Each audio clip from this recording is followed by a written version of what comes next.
j'ai le plaisir de parler en ouverture de cette soirée là pour toi et je remercie l'association Stop Suicide d'une part pour son invitation à la municipalité de Lausanne, d'autre part pour l'organisation de la soirée et puis surtout pour son travail de fond sur la thématique du suicide depuis plus de 15 ans. Parler du suicide chez les jeunes, ça me donne aussi l'impression d'avoir passé un peu de l'autre côté de la barrière et de parler du point de vue des vieux. Jusqu'à il y a assez peu de temps, je travaillais dans une association de retraités, j'étais par définition du coup jeune.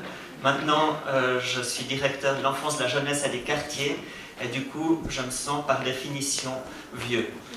Et malheureusement, c'est une réalité que les faits confirment de plus en plus. Et un symptôme, c'est qu'il m'arrive assez souvent maintenant de dire « il y a 20 ans ». Il y a 20 ans, donc, j'étais adolescent et j'ai un certain nombre de souvenirs d'adolescence, notamment deux choses qui me choquaient chez les grands ou les vieux de l'époque. C'était d'une part une vision des jeunes comme ayant perdu toutes les valeurs, comme représentant un danger, une insécurité, comme étant inculte.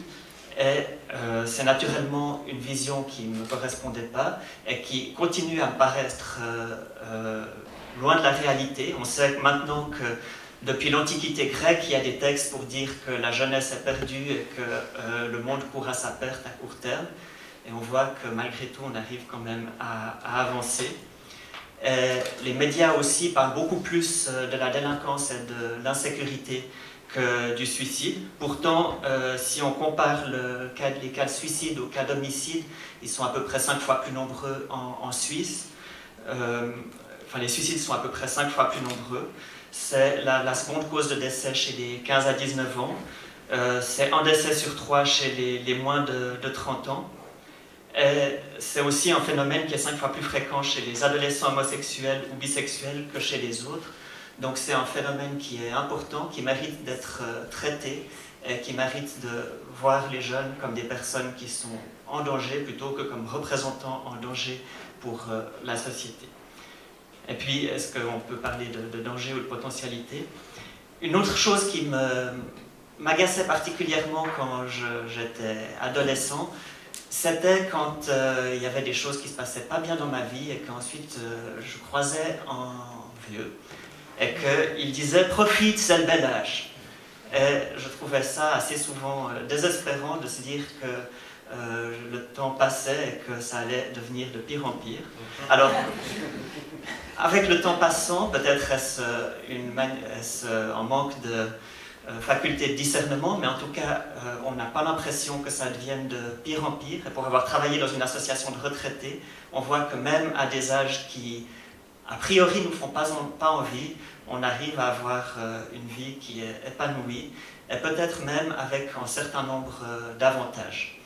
Parce que, avec le temps, je pense qu'il y a aussi un certain nombre de difficultés qui s'estompent, et que l'adolescence, c'est notamment un moment où l'identité est passablement malmenée, où on passe d'une identité définie comme une appartenance à une famille en particulier, à une identité qu'on doit construire par son action, par ses activités, et où on n'a pas forcément toujours les moyens financiers, le temps, les expériences qui permettent de fonder cette identité. Et avec le recul, il me semble qu'on voit des gens qui ont aussi un peu plus de sérénité, et donc ça vaut la peine, à mon avis, de vieillir.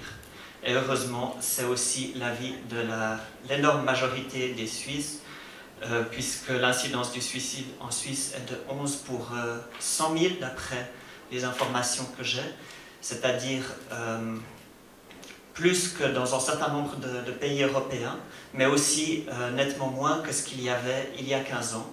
Et ça montre qu'une action mérite d'être faite sur le sujet. Spontanément, le suicide, c'est un thème dont on hésite à parler, parfois parce qu'on a peur que ça empire les choses et que ça provoque le suicide. Parfois aussi parce qu'on ne sait pas vraiment quand dire et quelles ressources apporter.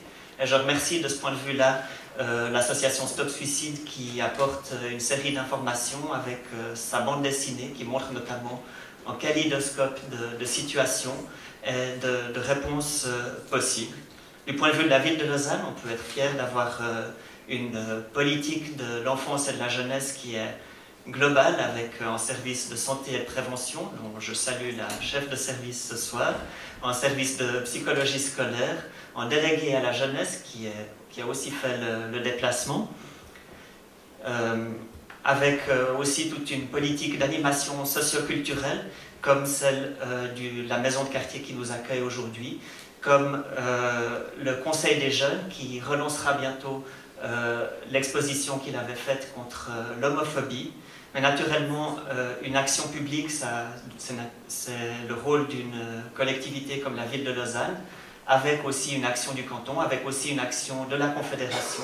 Mais le discours est encore plus porteur quand il est porté justement par des associations comme Stop Suicide ce soir. Je vous remercie d'être justement là pour nous et pour en parler aujourd'hui. Parce que j'imagine que le suicide, c'est une question qui mérite d'être posée, d'être débattue, et qui mérite de ne pas être posée seule, mais qui mérite d'être discutée et débattue en groupe. Bonne soirée.